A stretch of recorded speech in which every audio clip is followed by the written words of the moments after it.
हाँ तो देखिए ये तीसरा क्रियाकलाप है कि एक दानेदार जस्ते पर, दानेदार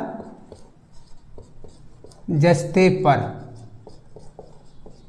तन सल्फ्यूरिक अम्ल की अभिक्रिया से, तन सल्फ्यूरिक अम्ल की अभिक्रिया से, तन सल्फ्यूरिक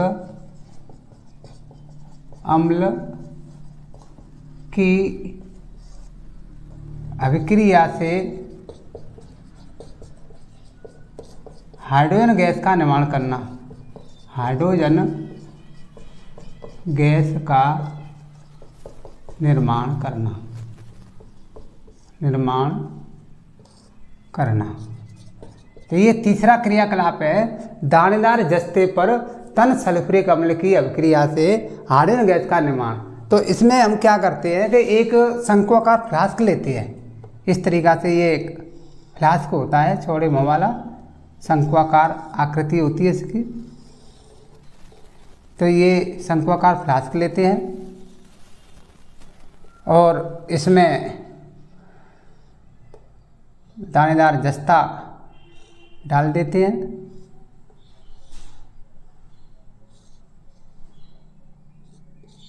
ये कॉर्क लगा देते हैं इसमें, कांच की नली है, ये कांच की नली होती है, कांच की नली। ये शंक्वाकार फ्लास्क, शंक्वाकार फ्लास्क लेते हैं और इसमें दानेदार जिंक के टुकड़े डाल देते हैं,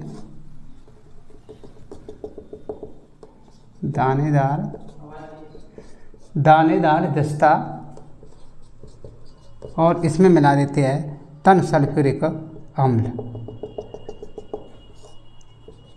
तन सल्फ्यूरिक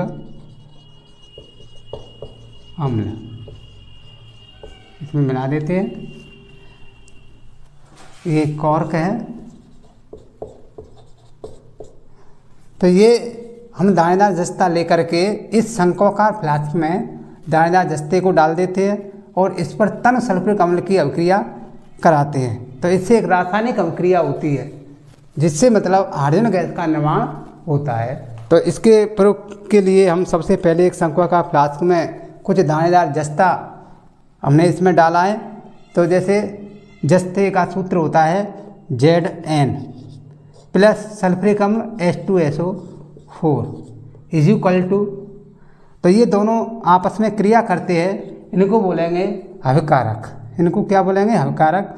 तो ZnSO4 प्लस हाइड्रोजन गैस, तो इसमें ये हाइड्रोजन गैस का निर्माण हो जाता है। ये अभिकारक होते हैं जो क्रिया करते हैं, इनको हम बोलते हैं अभिकारक, और जो बनता है इसको कहते हैं उत्पाद।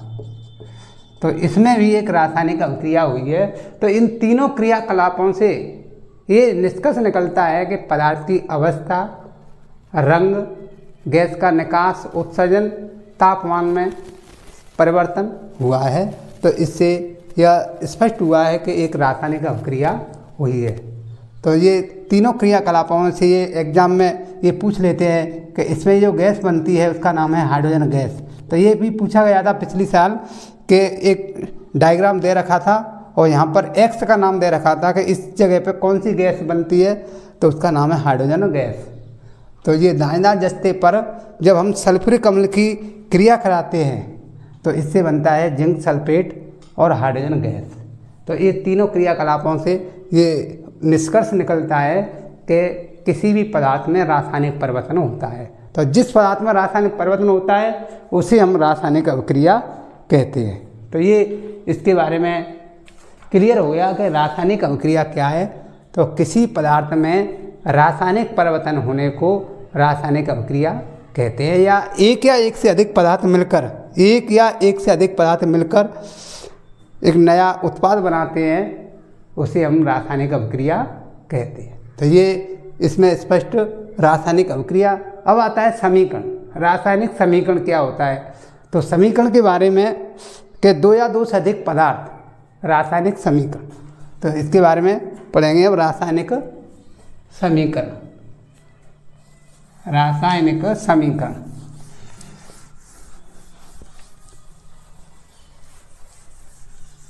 रासायनिक समीकरण, रासायनिक समीकरण क्या होता है? रासायनिक समीकरण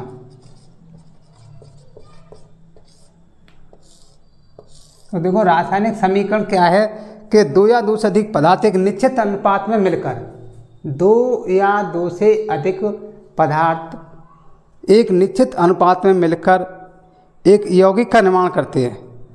दो या दो से अधिक, दो या दो से अधिक, दो या दो से अधिक पदार्थ, दो या दो से अधिक पदार्थ एक निश्चित अनुपात में मिलकर, एक निश्चित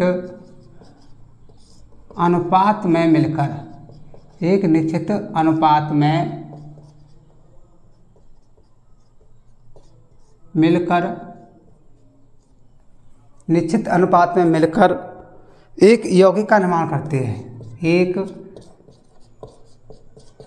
यौगिक का निर्माण करते हैं, उसे रासायनिक समीकरण कहते हैं। उसे रासायनिक समीकरण कहते हैं।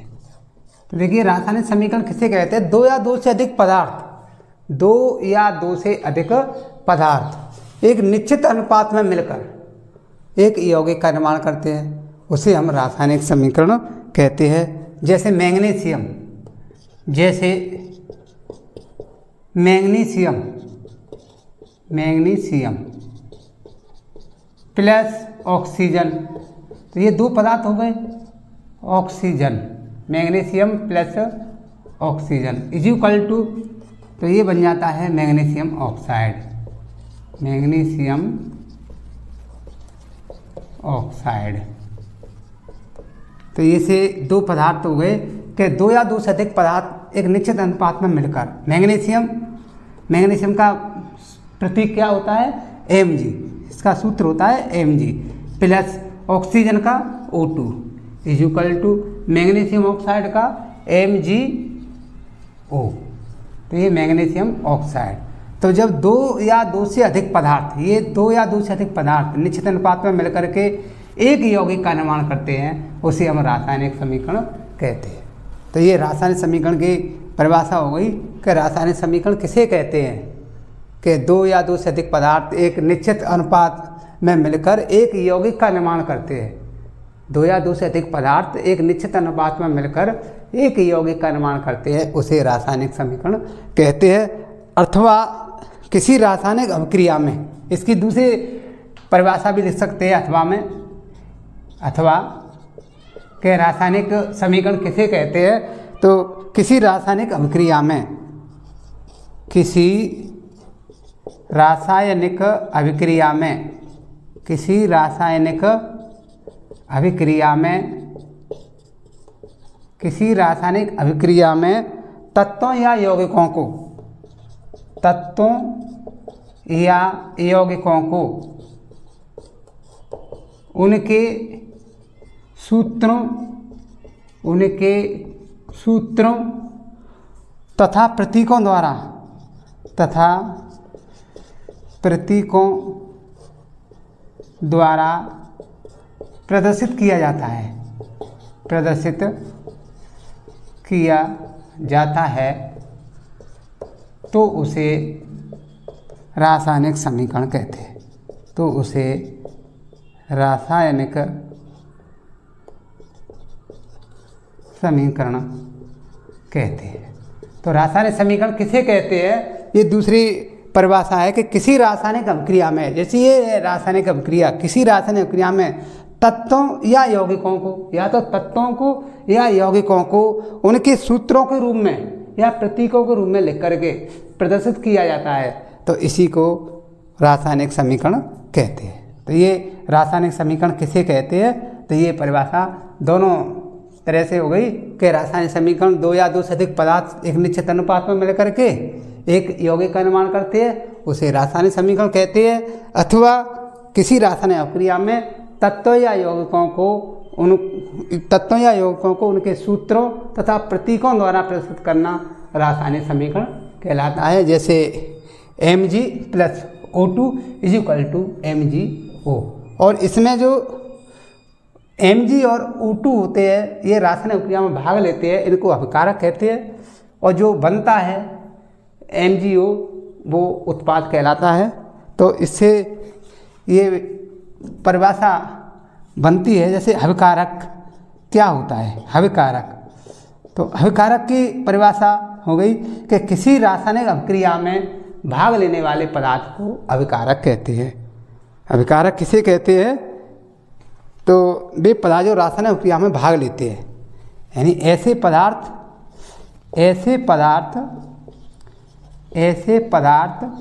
जो रासायनिक अभिक्रिया में भाग लेते हैं, जो रासायनिक अभिक्रिया में ऐसे पदार्थ जो रासायनिक अभिक्रिया में भाग लेते हैं अभिकारक कहलाते हैं। उसे हम कहते हैं अभिकारक कहलाते हैं। तो अभिकारक किसे कहते हैं? कि जो रासायनिक अभिक्रिया में भाग लेते हैं, जैसे मैग्नीशियम और ऑक्सीजन, तो ये रासायनिक अभिक्रिया में भाग लेते हैं, इसी को कहते हैं अभिकारक। और इसको हम रासायनिक समीकरण में बाईं ओर लिखा जाता है। अभिकारकों को कहाँ लिखते हैं हम? बाईं तरफ। इसको हम बाईं तरफ लिखते हैं अभिकारकों को। तो अभिकारक की परिभाषा ये एग्जाम में कभी कभी पूछ लेते हैं कि अभिकारक किसे कहते हैं? तो ऐसे पदार्थ जो रासायनिक अभिक्रिया में भाग लेते हैं वो अभिकारक कहलाते हैं। और जिन पदार्थों से, अभिकारकों से जो उत्पाद बनते हैं, तो वे पदार्थ जिनका निर्माण अभिकारकों से होता है उसे कहते हैं उत्पाद। दूसरी है, जैसे उत्पाद किसे कहते हैं? तो उत्पाद के ये है कि उत्पाद किसे कहते हैं। दूसरी एग्जाम्पल है इसका, तो अभिकारक के बारे में, और दूसरा है उत्पाद। उत्पाद क्या होता है? तो जिन पदार्थों से, अभिकारकों से ही इसका निर्माण हो जाता है कि जो रासायनिक अभिक्रिया में भाग लेते हैं, तो इनसे बनने वाले जो नए पदार्थ को कहते हैं उत्पाद। यानी उत्पाद किसे कहते हैं? तो वे पदार्थ जिनका निर्माण अभिकारकों से होता है। वे पदार्थ जिनका निर्माण अभिकारकों से होता है। वे पदार्थ जिनका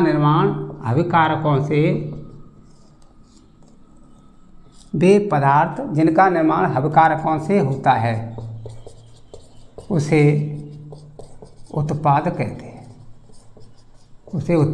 हैं। इसको तीर के निशान के दाईं तरफ लिखा जाता है। इसे तीर के निशान के दाईं तरफ लिखा जाता है। तो ये अभिकारक की परिभाषा हो गई कि किसी रासायनिक अभिक्रिया में भाग लेने वाले पदार्थों को अभिकारक कहते हैं। यानी ऐसे पदार्थ जो रासायनिक अभिक्रिया में भाग लेते हैं अभिकारक कहलाते हैं। और उत्पाद किसे कहते हैं? वे पदार्थ जिनका निर्माण अभिकारकों से होता है। उसे उत्पाद कहते हैं। और इसे तीर के निशान के दाईं तरफ लिखा जाता है। तो ये अभिकारक और उत्पाद। अब आती है इसके बाद में रासायनिक समीकरण का महत्व। तो रासायनिक समीकरण के लिखने की विधि है कि रासायनिक समीकरण का महत्व क्या है, इसको कैसे किस प्रकार से लिखा जाता है। अगली इसकी एग्जाम्पल कि रासायनिक समीकरण लिखने की विधि। तो ये अभिकारक के बारे में हो गया और उत्पाद के बारे में। अब है रासायनिक समीकरण लिखने की विधि। अगला टॉपिक रासायनिक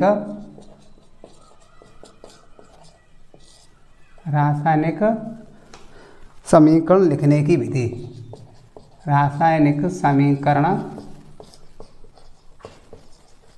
लिखने की विधि। रासायनिक समीकरण लिखने की विधि। तो रासायनिक समीकरण लिखने की विधि, तो इसमें शब्दों की जगह रासायनिक समीकरण को लिखने के लिए शब्दों की जगह सूत्र का उपयोग करते हैं।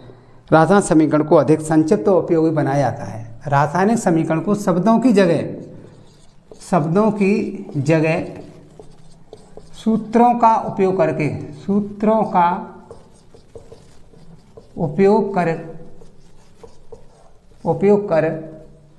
समीकरण को अधिक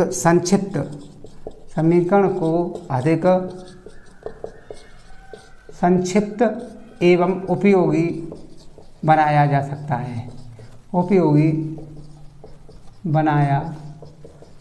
सकता है। यानी समीकरण लिखने की विधि में कि शब्दों की जगह, जैसे शब्दों में लिखते हैं मैग्नीशियम प्लस ऑक्सीजन, अभी शब्दों में लिखा था, तो शब्दों की जगह इसको सूत्र के रूप में लिख करके उस समीकरण को अधिक संक्षिप्त और उपयोगी बनाया जा सकता है। तो रासायनिक समीकरण को किसी भी रासायनिक अभिक्रिया को दर्शाता है जैसे, और दूसरा है कि रासायनिक समीकरण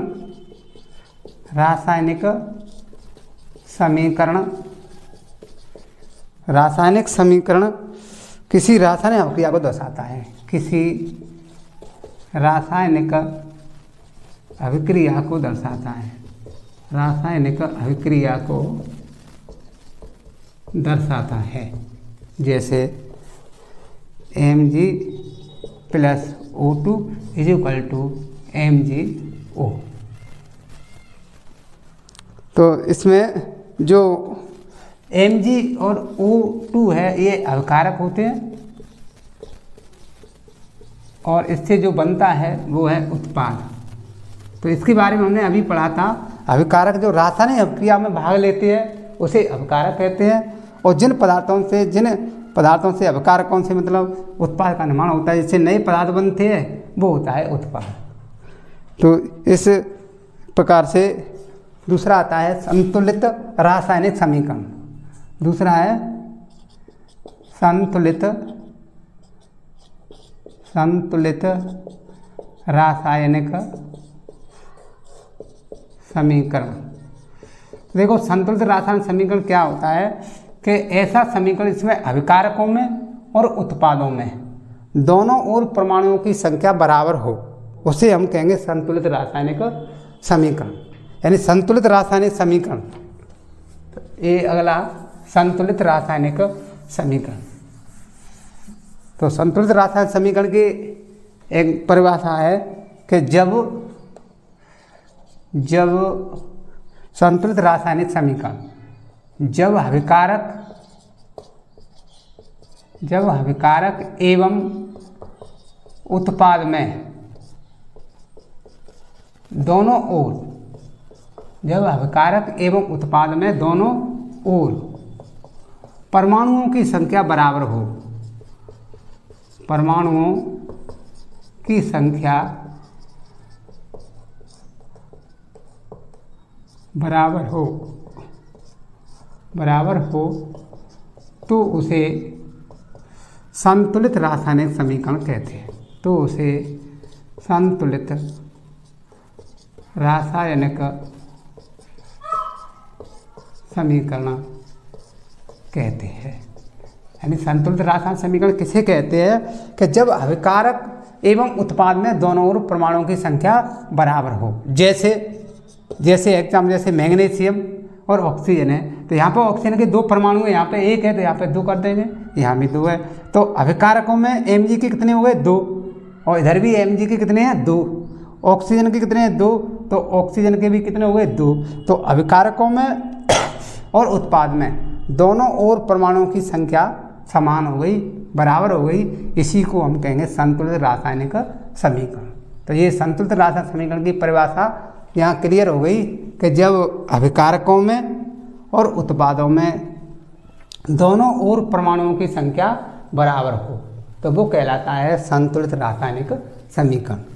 दूसरा इसी में दे रखा है द्रव्यमान संरक्षण नियम। द्रव्यमान संरक्षण नियम, देखो द्रव्यमान संरक्षण नियम क्या होता है, ये 9th में ही पढ़ा है आपने। द्रव्यमान संरक्षण नियम, तो इस नियम के अनुसार द्रव्यमान को ना तो उत्पन्न किया जा सकता है और ना ही इसे नष्ट किया जा सकता है। यही द्रव्यमान संरक्षण नियम कहलाता है। द्रव्यमान संरक्षण नियम क्या है कि द्रव्यमान को ना तो उत्पन्न किया जा सकता है, उत्पन्न किया जा सकता है और ना ही इसे नष्ट किया जा सकता है, नष्ट किया जा सकता है। द्रव्यमान संरक्षण नियम कहलाता है। द्रव्यमान संरक्षण नियम कहलाता है। तो ये द्रव्यमान संरक्षण नियम किसे कहते हैं कि द्रव्यमान को ना तो उत्पन्न किया जा सकता है और ना ही इसे नष्ट किया जा सकता है। यही द्रव्यमान संरक्षण नियम कहलाता है। और इस प्रकार से द्रव्यमान संरक्षण नियम की संतुष्टि के द्वारा ही और रासायनिक समीकरणों को संतुलित किया जाता है। तो इस प्रकार से ये भी पूछ लेते हैं इसमें कि रासायनिक समीकरण में द्रव्यमान संरक्षण नियम क्या होता है। तो ये आपको ये याद रखना है कि द्रव्यमान का ना तो उत्पन्न कर सकते द्रव्यमान को और ना ही इसे नष्ट कर सकते हैं। यही द्रव्यमान संरक्षण नियम कहलाता है। और संतुलित रासायनिक समीकरण किसे कहते हैं? जब अभिकारक और उत्पाद में दोनों ओर परमाणुओं की संख्या बराबर होती है तो उसे हम कहेंगे संतुलित रासायनिक समीकरण। चैनल को सब्सक्राइब करें।